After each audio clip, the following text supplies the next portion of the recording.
Hey everyone, okay, so I'm out at the garden, and you know today's that Giving Tuesday campaign, and we're doing a zero waste campaign. We have this great idea that if we get the pieces of equipment that we need, then we can get a better community composting system set up here.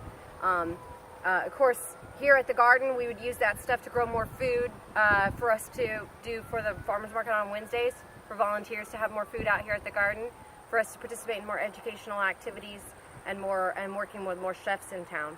But in addition to that, if we create a really, really fantastic composting system out here, then what we're doing is, number one, really teaching people how to establish those types of programs themselves.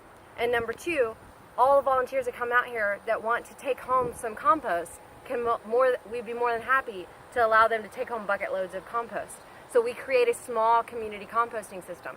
I'm a huge advocate of starting small, learning, and growing from there. And I think this is a great way to do it.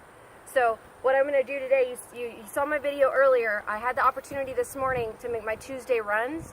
So on my Tuesday runs, I go by Natural Grocers and pick up a big nice bag of stuff that they've got there. I then go by I then go by Eleanor's and pick up some stuff from Eleanor's, and then I also go by Raw Bar. But you can see what I have going here, and you could see what it was from the other video. We're talking about just bags and boxes, and not necessarily a great way to move compostable scraps, kitchen scraps, and things like that around.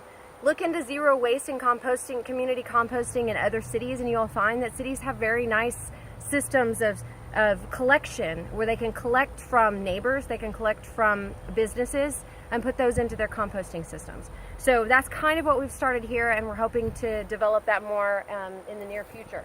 This is our small composting system over here. The way that we do it in this community garden is we call it a red light system, or a stoplight system. Red light, green light, yellow light. So the yellow light is dry material.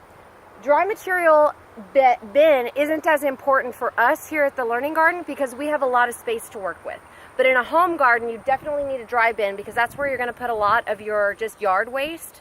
And then we use that yard waste to help us with the layering efforts that we're creating in the systems that we're using. So in the green place that says green up there, that basically means it's a working pile. A working pile is that layering system that I'm talking about. So I'm layering my nitrogen, kitchen scrap materials, manure if I had it, and then I'm layering my carbon material, or yellow scraps, dry scraps, or like lawn material. And so you can see what we do here, and we don't do a ton of turning of this stuff. We really just pull it back. So then you can see that now I have a hole to work with. And this material is pretty dry in here, so I'll probably go down and pick up a load from the bottom that already has some of the microbiome. The microbiome is already developed down there to help make that compost system break down a little bit faster. But what I'm going to go ahead and do is dump this stuff into this green pile. It's a working pile. Green means go. These two are both green working piles. Then this is what I would call the stop pile, or the red pile, or some people even call it the baking pile. This is a pile that is just covered and protected from the wind, and covered and protected from the sun hitting the top layer of soil. And that's our pile that's actually making our final compost. I probably could pull it out and find some really good stuff in here already. Look how nice that is.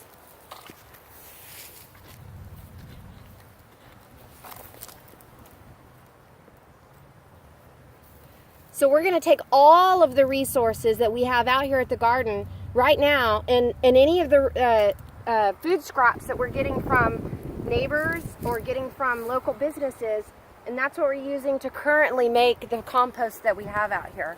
Also, we've got a couple of tumblers. I primarily use tumblers for kind of a stop bake. Once you get all the ingredients in there that you need to, I just pretty much leave it alone for a while. And almost as if you're the one I was showing you there at the end. Now,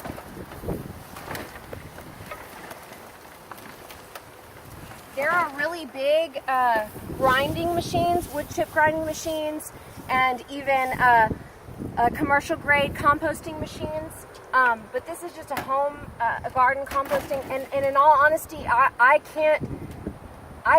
don't feel like the return on investment for these is worthy. If you spend $200 or $400 on this, it's going to take you a long time to get your money's worth out of $200 to $400 worth of, say, bags of compost you buy from the store. So this stuff is pretty good too. It's still pretty wet, and then it's also got some of this dry material in it. So it still is going to take some time to break it down, but it's nice and wet, so it probably just needs to be turned again. It's also cool, which means that it's not hot. It's not hot material anymore. It's not hot compost material anymore. It's actually cool and able to be worked with right now. We could actually take this immediately and go put it into something if we wanted to. All right, let me take you out into what would be considered the material yards. In the explanation for what we would use the funds for, one of the things that we would need to do would be to create a material yard to kind of protect the neighbors from having to look at our piles of stuff that we have going on over here. And you'll see what I'm talking about. So we've been collecting this. We really started collecting this pile right after the hurricane. So a lot of the stuff that's in here was wood that came off the trees during the hurricane. And of course the trash compactor, the city municipal system will come and pick up that trash, of course, but they put it into a very huge, they probably have a grinder. That's what most municipalities have. And they grind that material up and they make it into a mulch. Well, over the past, we've learned that mulch is not food grade mulch.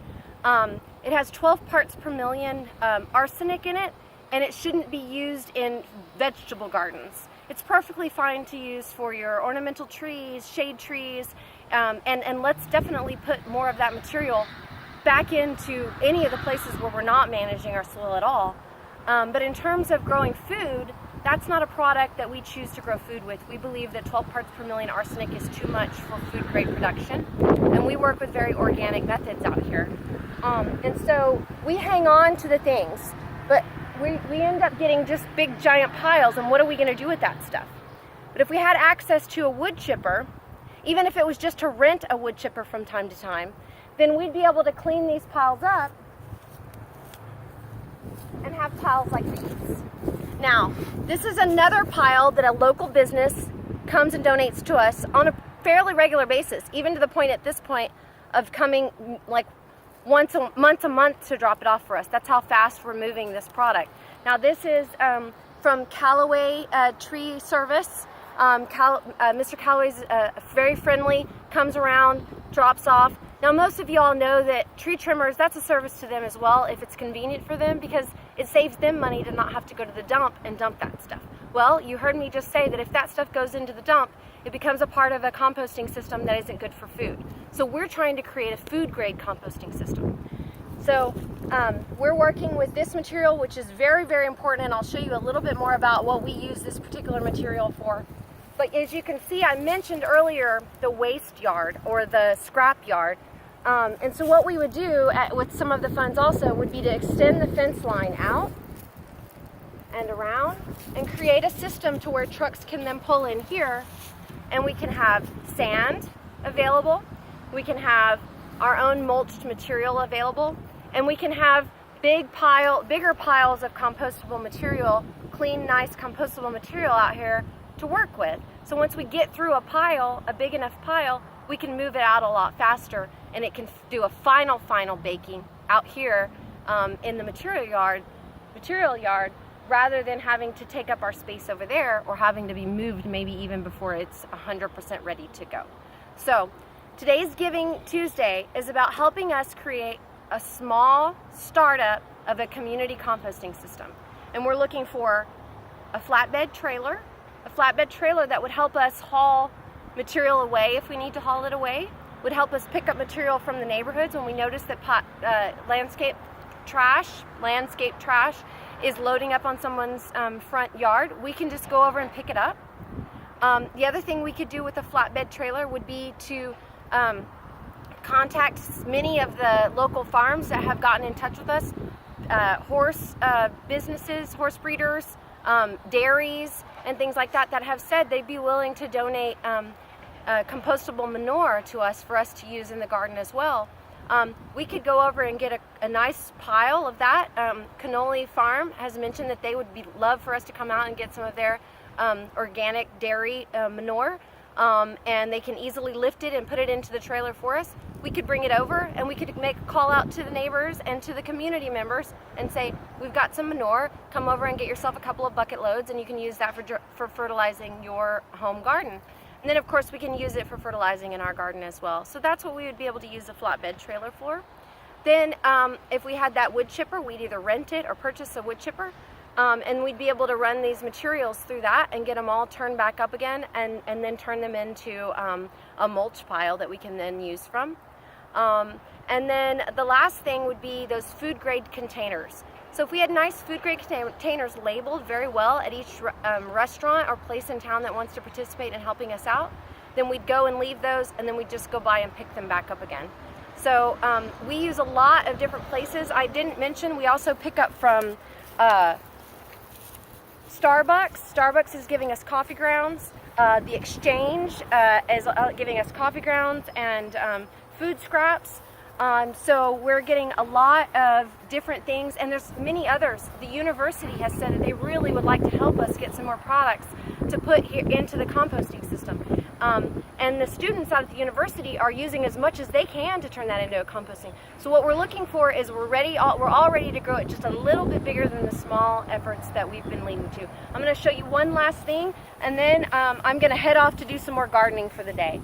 So I wanted to show you what we're using the material for inside the beds, and you can actually even see that this one is still open over here. And so what I did is I don't even mind putting in some of the green scrap material that we've been pulling up as we've been preparing this bed, and then I can put down sand and cardboard to cover it up and to manage the weeds, and then cover it up again with the scrap wood. But also keep in mind that if I had manure available, I would also add manure into my walk paths. And I wouldn't add manure up on my beds. That's just some food safety things that are smart to manage. But if you put the manure down in your walk paths, you're still going to have roots that have access to the nutrients that they're looking for. And then you're also building the soil. And basically, the composting system is the ability to not just not waste food, but it's also the ability to not waste those extremely important, valuable resources. Those valuable resources that help us build the soil that will keep our generations alive for the future to come. Soil is the most important asset that we have on planet Earth. And so I hope that you will take a moment and support us today in the Giving Tuesday campaign. Even $5 can be turned into $10 today, because today is a matching day thanks to the Gates family. And so if you can give $5 today, that's $10 towards our efforts, and that's going to get us to where we need to be to pick up those machines so that we can get some more work done with composting for the Coastal Bend community. I hope you have a wonderful day, and I will see you all very soon. I'm going to get back to gardening.